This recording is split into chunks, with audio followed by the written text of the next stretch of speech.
Hi, it's Iris again. You have already noticed, I'm assuming, that everything is like very pink and very bright. I have not done this on purpose. Unfortunately, the web camera is having a hard time adjusting the exposure and the white balance because of my hair, and also because I basically thought it would be a great idea to have a pink sweater on me today, and I couldn't be bothered changing clothes because I just want to make a quick video and so on. So you'll just have to live with it for this time, and I swear I have other colors than just pink. I really do. Or actually, I don't know, I'll have to go through my closet. There seems to be a lot of pink there. Anyways, we're not talking about colors now. We're going to talk about questions, and I have a couple of questions I'm going to try to answer today. Well, I will answer them, and hopefully the answer will be correct. So I have here a document where I've copy and pasted the questions I'm going to answer. So let's have a look at the first one. So a person asked me not too long ago, is Windows remote desktop connection the same thing as running a virtual machine? And he wants to be sure because he wants to make sure he's using the correct terminology, because sometimes he'll use like remote desktop, sometimes virtualization, and sometimes virtual machine, and he'll use them. He uses them interchangeably. Actually, those are actually two different things. Remote desktop connection and running a virtual machine is not the same thing.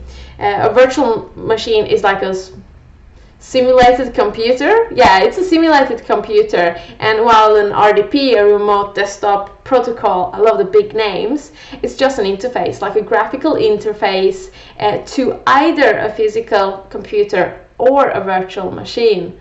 So you get it? Yeah.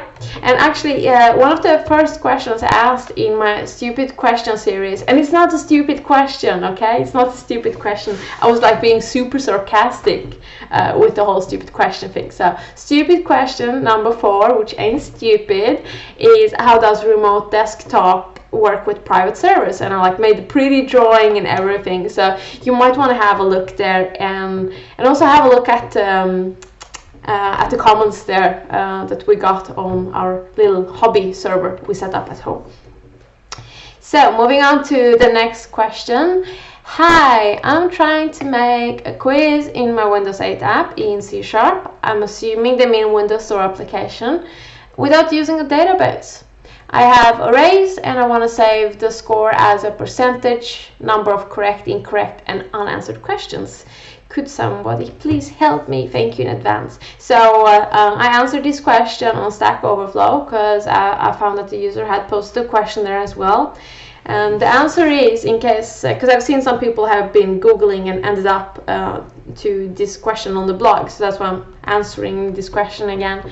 You can basically, you can save data in quite a few ways in a Windows Store application, basically like with any other application. And if you don't want to use a database, which you probably, it's not really the recommended way. So if you're going to use a database, you might use something like SQLite or something like that.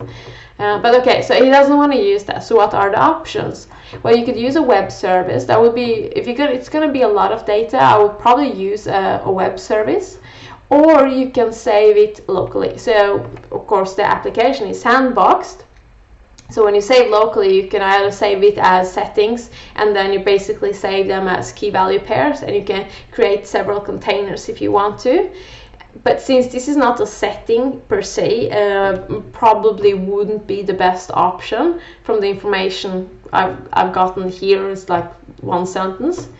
And what else could you do? Well, you can serialize and deserialize from a file, and you could also, if you wanted to, save it as plain text and let the user save the string somewhere. But then it's going to kind of be a little bit hard when you're going to parse the text afterwards. So that's probably a bad idea. But so those are your options. So local data, just do a Google for Windows Store application storage options, and you're going to find quite a few things and quite a few code examples. And I have many on my blog.